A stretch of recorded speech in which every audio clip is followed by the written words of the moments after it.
أعوذ بالله من الشيطان الرجيم.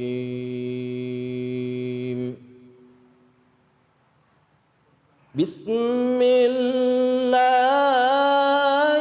الرحمن الرحيم.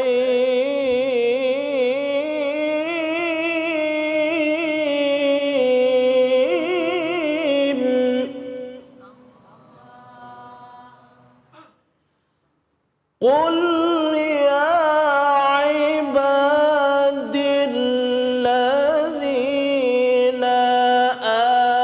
آمنوا اتقوا ربكم للذين أحسنوا في هذه الدنيا حسنة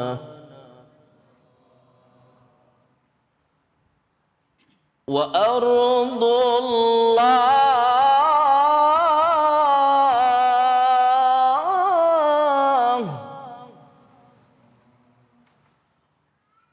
وأرض الله واسعة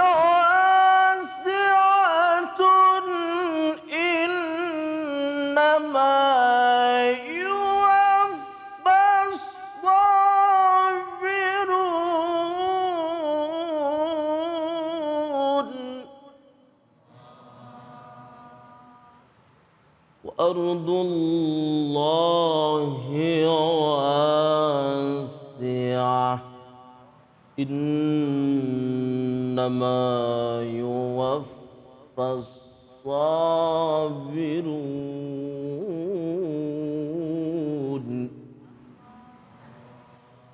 إنما يوفى الصابرون أجرهم بغير حساب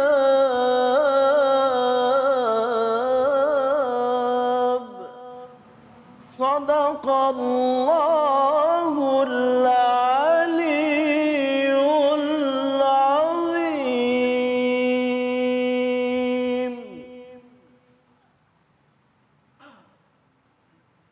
Assalamualaikum warahmatullahi wabarakatuh. Alhamdulillah wassalatu wassalamu ala rasulillah Sayyidina wa maulana Muhammad ibn Abdillah la haula wa la quwata illa billah. Masya Allah, tabarakallah. Terima kasih kepada Ustadz Mujib yang telah melantunkan ayat-ayat suci Al-Quran. Semoga menjadi ibadah bagi yang membaca dan umumnya bagi kita semua yang mendengarkan. Senang sekali saya Abi Gifran kembali menyapa para pemirsa dimanapun berada dalam program Cahaya Hati Indonesia. Insya Allah kita seperti biasa akan membahas kajian tafsir bersama para guru-guru kita dan akan mendengarkan tausiah mengenai tema buah manis keinginan yang kuat. Insya Allah tausiah dan tafsir akan dibahas oleh guru-guru kita, diantaranya yang ada di tengah kita yakni Kiai Haji Nur Hayyid, yang kedua Kiai Haji Jumharudin, yang ketiga Kiai Lutfi. Insya Allah beliau-beliau semua akan membagi ilmu kepada kita semua. Selain itu kami pun mempersilahkan kepada para pemirsa yang ada di rumah, begitupun yang ada di masjid ini untuk menyampaikan pertanyaan kepada para guru-guru kita. Selain itu pun kami mengajak kepada para pemirsa untuk kita nanti belajar Al-Quran dalam segmen Ngaji Yuk bersama Ustadz Fatullah yang mudah-mudahan menambah wawasan kita dalam Al-Quran. Sebelumnya saya selalu mengingatkan kepada para pemirsa dimanapun berada untuk tetap menjaga protokol kesehatan. Alhamdulillah hari ini Cahaya Hati bisa silaturahmi dan mengadakan tabligh akbar di Masjid Al-Isra Tambun. Alhamdulillah.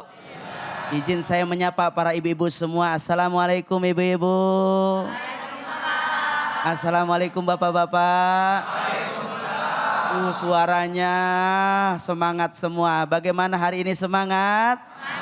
Alhamdulillah.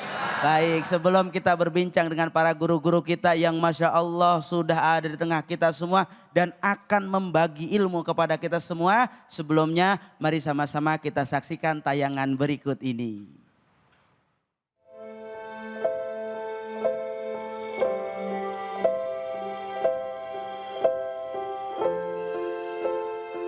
Gubernur Jawa Barat Ridwan Kamil dan istri Atalia Praratya mengikhlaskan kepergian putra sulung mereka, Emril Khan Mumtaz atau Eril.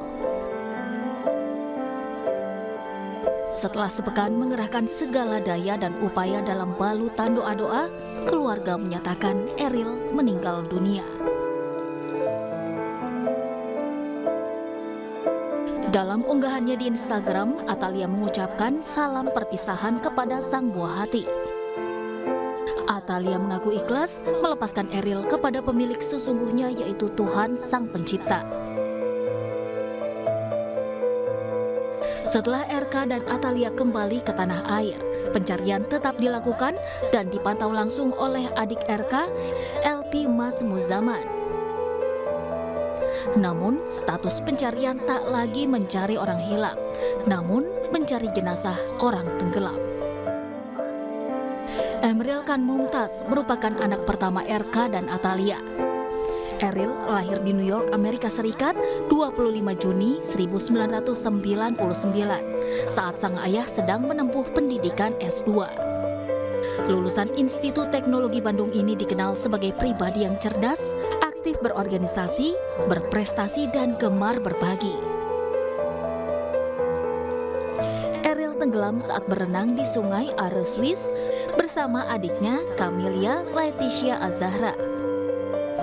Emil berada di Swiss untuk mencari sekolah program master impiannya.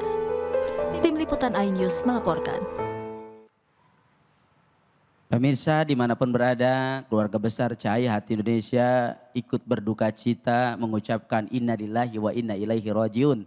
Semoga keluarga besar dari Bapak Ridwan Kamil diberikan ketabahan oleh Allah Subhanahu wa taala dan mudah-mudahan putra beliau dijadikan putra yang soleh oleh Allah Subhanahu wa taala. Amin ya rabbal alamin. Baik, kita bahas video tayangan yang begitu luar biasa. Ini pun bukan hanya pada Kang Emil, tapi juga bisa terjadi pada kita semua. Kita pelajari apa musibah ini dari sisi agama, kita sama-sama tanyakan kepada guru kita. Saya ke Kiai Nur Hayyid dulu. Guru, melihat dari tayangan tadi, bagaimana kematian itu datang kepada setiap manusia, Guru? Baik, terima kasih Ustadz Abe, para Ustadz, para Kiai, hadirin wal hadirat, jamaah TV, jamaah iNews TV yang dirahmati Allah. Alhamdulillah kita mendapatkan pelajaran berharga, mendapatkan pelajaran yang sangat menyentuh hati dari video yang tadi bersama-sama sudah kita saksikan. Bahwa kematian adalah keniscayaan. Kematian pasti akan datang. Hanya soal caranya seperti apa dan kapan waktunya tiba. Allah sendiri yang menegaskan itu dalam Al-Quran. Kullu nafsin dha'iqatul maut. Setiap yang bernafas, setiap yang memiliki jiwa, setiap yang mempunyai ruh, pasti ada batas akhirnya. Pasti akan mati. Nah, khitab dari ayat ini adalah kita semua, umat manusia. Maka bagaimana sikap kita sebagai orang yang beriman harus mempersiapkan diri. Sehingga saat kematian itu tiba, saat kematian itu datang, kita betul-betul mempersiapkan diri untuk rodiyatam mardiyah. Senang bertemu dengan Allah dan Allah ridho menerima arwah kita dengan seluruh amal soleh kita. Nah, oleh karena itu selama kita masih hidup, selama masih memiliki kesempatan untuk menambah amal soleh, ayo jangan sia-siakan setiap waktu dan detik yang masih Allah berikan.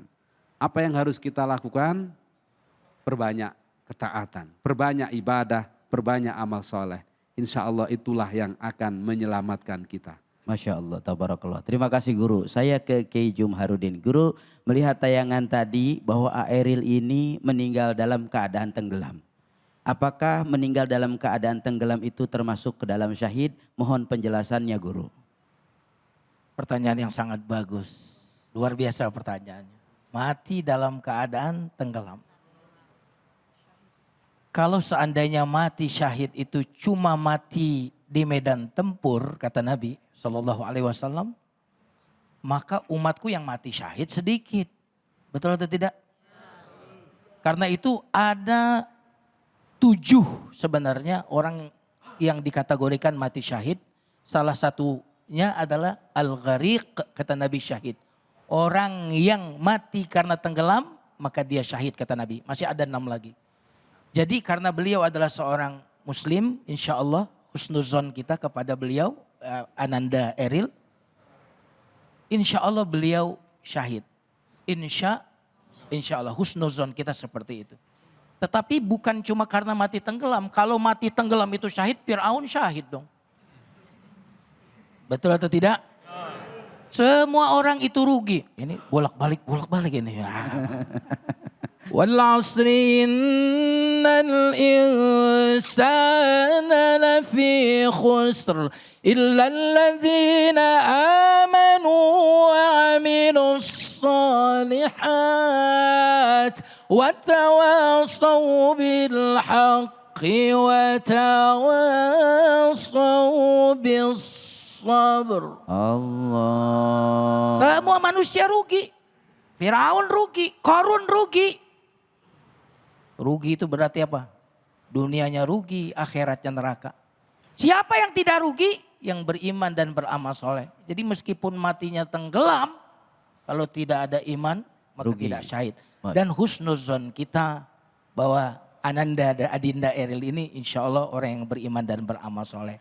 Amin ya Rabbal. Amin ya Rabbal Alamin. Masya Allah Kiai Jumharudin luar biasa. Terima kasih. Saya ke Ustadz Lutfi. Ustadz Lutfi, ketika ada seseorang yang meninggal secara qadarullahnya dia ternyata tenggelam. Lalu mudah-mudahan ini menjadi syahid.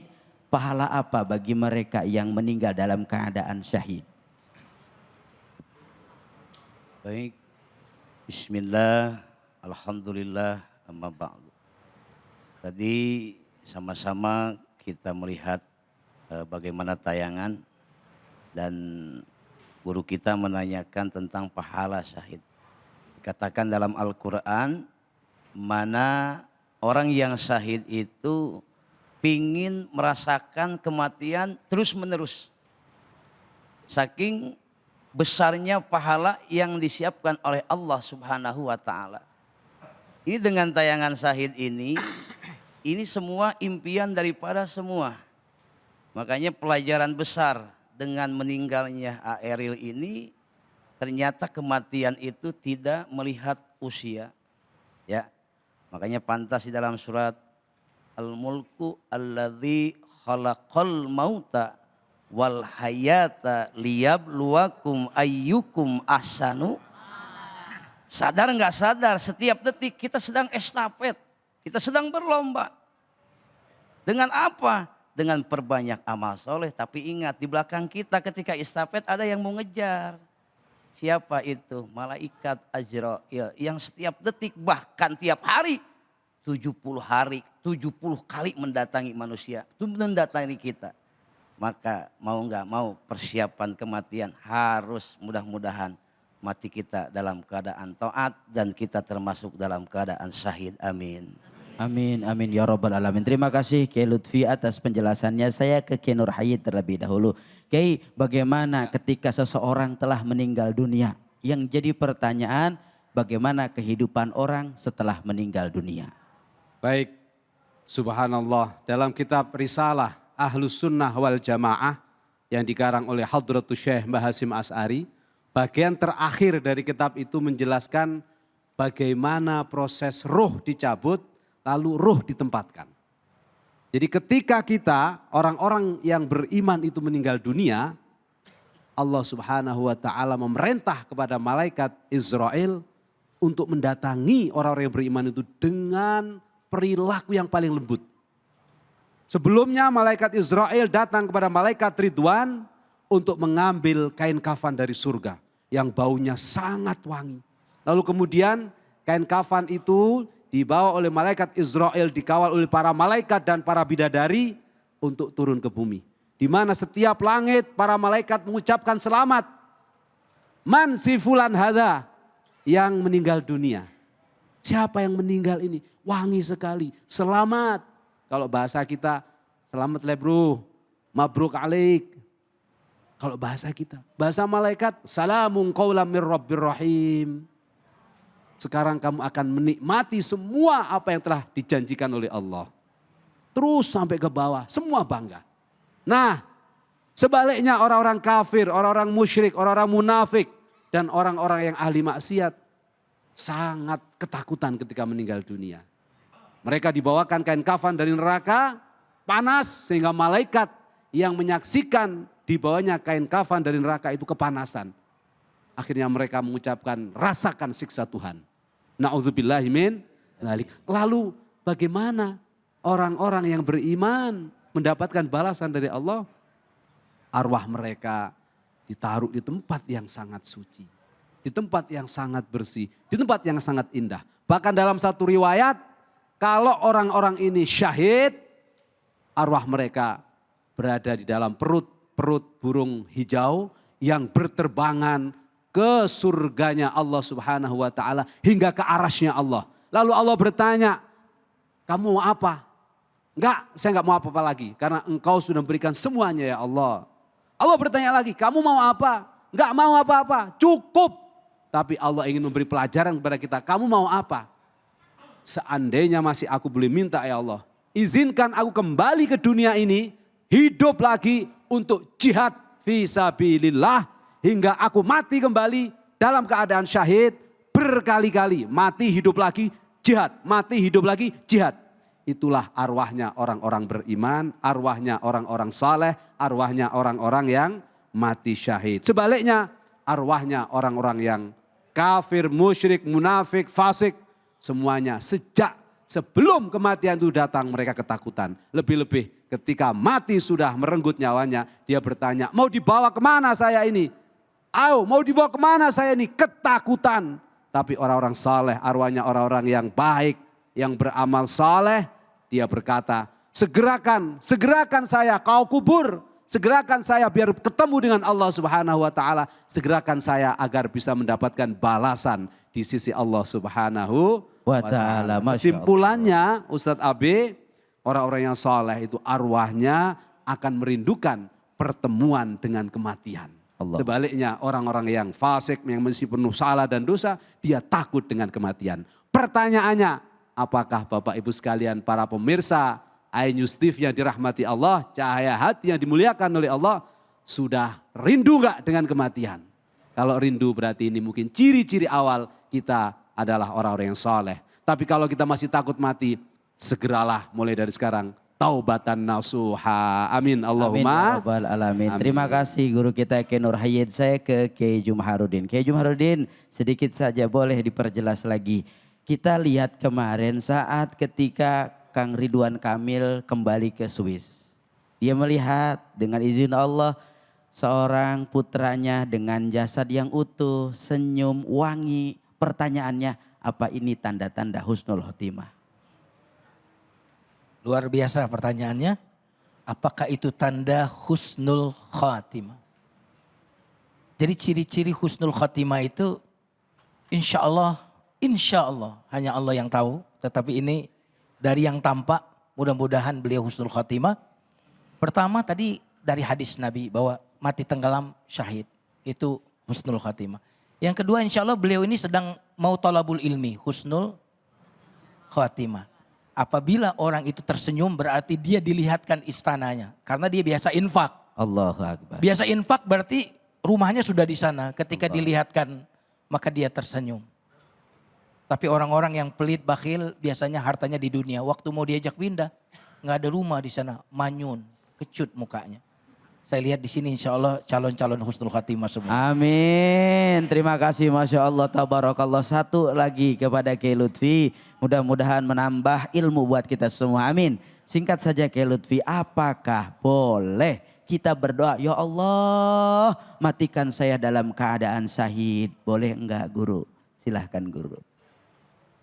Jawabannya, apakah boleh kita meminta dalam kematian syahid? Boleh. Karena mati syahid itu adalah mati husnul khatimah. Baginda Nabi mengatakan, ingat amal kita itu dilihat bukan awal, bukan pertengahan, tapi innamal amal khawatimuhu. Amal yang diperhitungkan itu adalah akhir daripada sebuah kehidupan. Makanya hadis yang lain dikatakan ahabbul amal illallah ang tamuta lisanuka ratmun min dzikrillah. Jadi boleh jawabannya.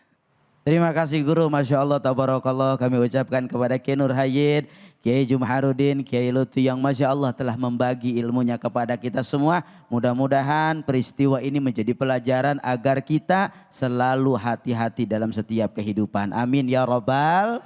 Setelah ini kita akan dengarkan penjelasan tafsir dari guru kita Kiai Nur Hayyid. Jangan kemana-mana, tetap di Cahaya Hati Indonesia.